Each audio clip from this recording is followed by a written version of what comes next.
आज केंद्रीय मंत्रिमंडळाचा विस्तार होतोय। 43 नवे मंत्री शपथ घेणार आहेत। महाराष्ट्रातून डझनभर खासदार आता दिल्लीत दाखल झालेत। नारायण राणे, कपिल पाटलांचं नाव चर्चेत आहे। भारती पवार, हिना गावितांनाही मंत्रिपद मिळण्याची शक्यता वर्तवली जाते।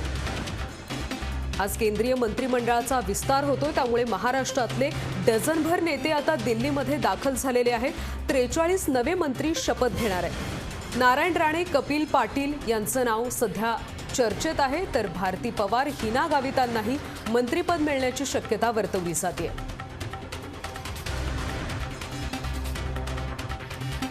महाराष्ट्रातून नारायण राणे, कपिल पाटील, भागवत कराड यांची नावं चर्चेत आहेत। दरम्यान केंद्रीय मंत्रिमंडळात नेमकी कुणाची वर्णी लागणार, कुणाची नावं चर्चेत आहेत, पाहूयात ग्राफिक्सच्या माध्यमातून।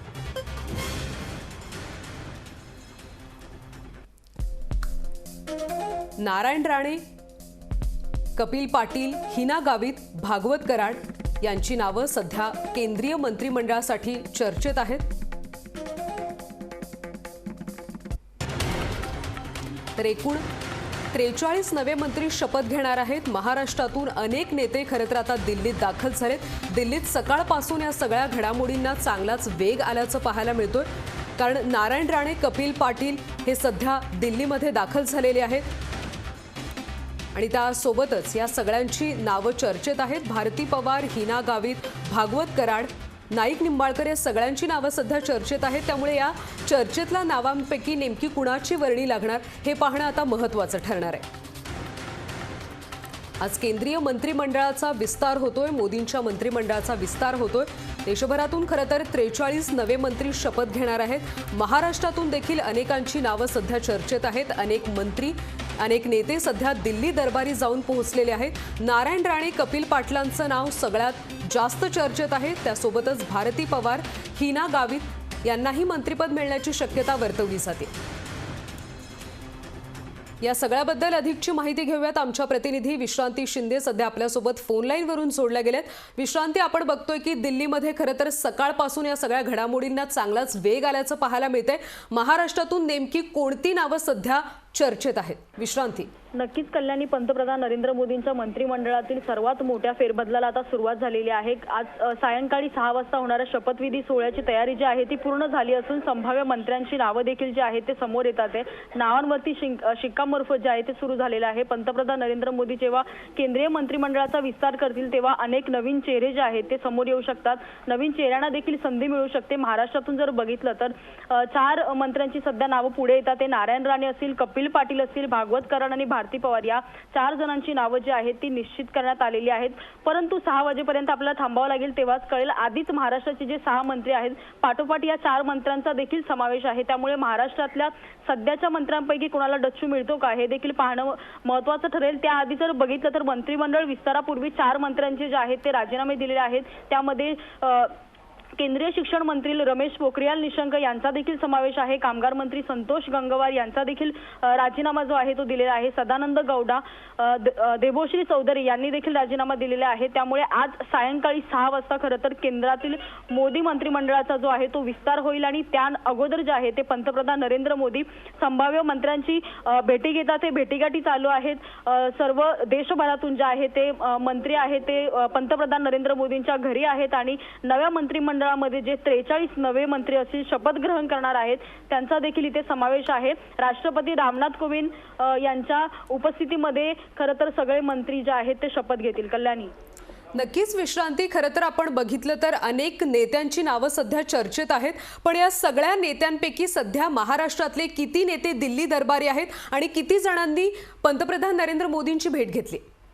नरेंद्र मोदी यांच्या दुसऱ्या टर्ममधील पहिला मंत्रिमंडळ विस्तार केला जात आहे। दिल्लीतील राजकीय घडामोडींना आपण सकाळपासून बघतोय वेगवेगळं वळण आलेलं आहे। मंत्रिमंडळात नव्या चेहऱ्यांना देखील संधी दिली जाणार आहे। त्यामुळे मंत्रिमंडळातील जुन्या मंत्र्यांना देखील राजीनामा द्यावा लागतो आहे। यामध्ये केंद्रीय आणि रासायनिक मंत्री सदानंद गौडा आहेत, केंद्रीय शिक्षण मंत्री रमेश पोखरियाल निशंक आहेत, कामगार मंत्री संतोष गंगवार आहेत, देबोश्री चौधरी यांनी देखील राजीनामा दिलेला आहे। तत्पूर्वी आपण जर महाराष्ट्रात बघितलं तर 4 मंत्र्यांची जी नावं आहेत ती निश्चित केलेली आहेत। यामध्ये नारायण राणे असतील, कपिल पाटील असतील, भागवत कराड असतील, भारती पवार असतील, हिना गावित असतील यांची देखील नावं नक्कीच समोर विश्रांती. आहेत. खरं तर आपण बघतोय की ही सगळी नावं चर्चेत आहेत, त्यामुळे यापैकी नेमक्या कोणत्या चेहऱ्यांना संधी मिळणार हे पाहणं महत्त्वाचं ठरेल.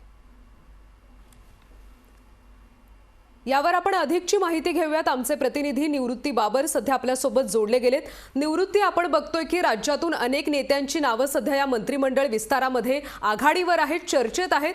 खरं तर राज्यातलं भाजपचं सरकार किंवा भाजपची टीम चांगली करण्यासाठी किंवा महाविकास आघाडी सरकारला अडचणीत आणण्यासाठी या सगळ्या चर्चेतल्या नावापैकी नेमकी कोणाला संधी दिली जाऊ शकते?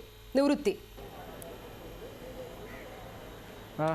नक्कीच कल्याणी, आपण पाहतोय की केंद्रामध्ये जे आहे ते मंत्रिमंडळाच्या विस्ताराच्या चर्चा आता उधाण झालेला आहे. संध्याकाळपर्यंत जे आहे ते हेच केंद्रामधले नवीन मंत्री जे आहेत ते संध्याकाळपर्यंत देखील शपथविधी त्यांचा पार पाडणार आहे. परंतु महाराष्ट्राच्या दृष्टीने जे आहे ते महत्त्वाच्या नेत्यांना जे आहे ते केंद्राच्या मंत्रिमंडळ विस्तारामध्ये याची संधी दिली जाणार आहे.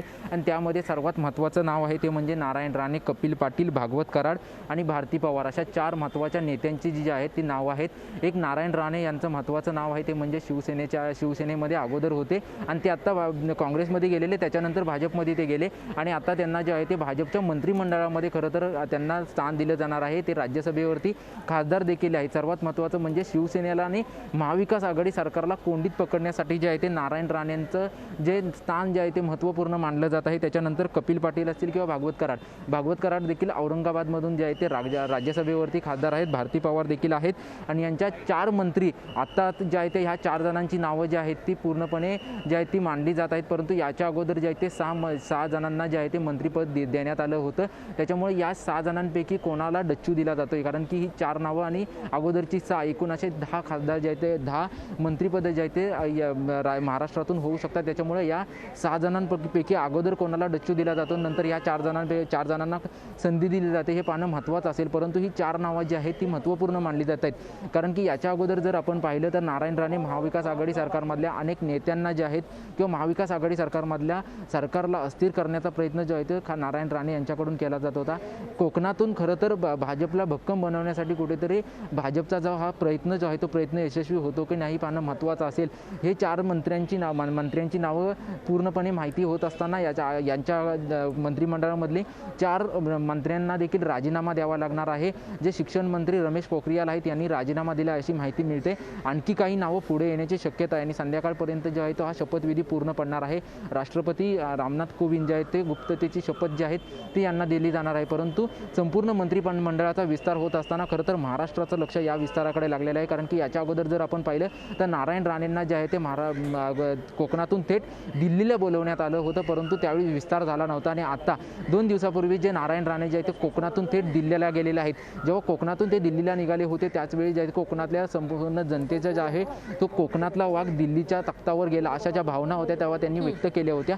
परंतु खरंच आता त्यांना मंत्रिपद मिळाल्यानंतर खरं तर महाविकास आघाडी सरकारमध्ये जे आहे ते आरोप प्रत्यारोप सुरू होणार आहेत, कारण की नारायण राणे जे आहे ते वेळोवेळी जे आहे ते महाविकास आघाडी सरकारवरती जे आहे ते आरोप प्रत्यारोप करत होते आणि आता तर त्यांना मंत्रिपद जे आहे ते मिळणार आहे. त्याच्यामुळे कोकणमध्ये नक्कीच भाजपची जी आहे ती ताकद वाढेल आणि महाराष्ट्रामध्ये देखील महाविकास आघाडी सरकारचा जो त्यांच्यावरती आरोप करण्याचं जो जास्त शस्त्र असेल ते त्यांच्यामध्ये हातात असेल. त्याच्यामुळे महाविकास आघाडी सरकार असेल किंवा भाजपकडून काय रणनीती आखली जाते, खरं तर भाजपकडून ह्या 4 नावांची महाराष्ट्रातून ज्या प्रकारे नावं दिली जात आहेत त्याच्यामुळे भाजपकडून महाराष्ट्रातून नक्की त्यांच्यासाठी काय रणनीती आखली जाते हे पाहणं महत्त्वाचं असेल. कल्याणी. निवृत्ती, खरं तर आपण बघतो या सगळ्या विस्तारामध्ये भारती पवार, हिना गावित, प्रीतम मुंडे या महिला खासदारांचा सुद्धा समावेश आहे. तर या सगळ्या महिला खासदारांचा राज्यातलं सरकार कात्रीत पकडण्यासाठी नेमका कशा पद्धतीने उपयोग होऊ शकतो? कल्याणी, आपण जर पूर्णपणे पाहिलं तर जी नावं समोर येत आहेत त्या नावांवरती अजून देखील पूर्णपणे ठाम नाही आहेत.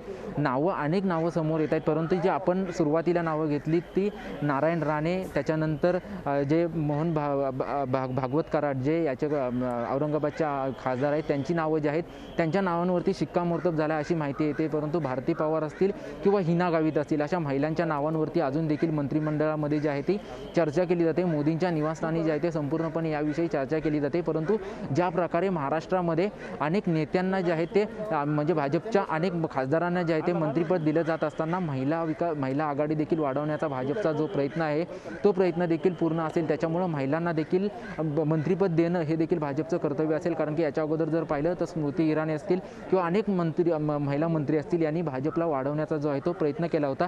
त्याचमुळे महाराष्ट्रातून महिला मंत्रिमंडळामध्ये जाणं हे भाजपकडून महत्त्वाचं मानलं जात होतं। त्याच्यामुळे अनेक महिलांच्या नावांवरती देखील चर्चा केली जाते। त्याच्यामध्ये हिना गावित आहेत, भारती पवार आहेत, प्रीतम मुंडे आहेत। प्रीतम मुंडेंचं नाव महत्त्वाचं मानलं जातं आहे, कारण की गोपीनाथ मुंडे यांच्या त्या कन्या आहेत। गोपीनाथ मुंडेंना यांना देखील जे आहे ते कॅबिनेटमध्ये 2014 साली जे आहे ते मंत्रिपद देण्यात आलं होतं।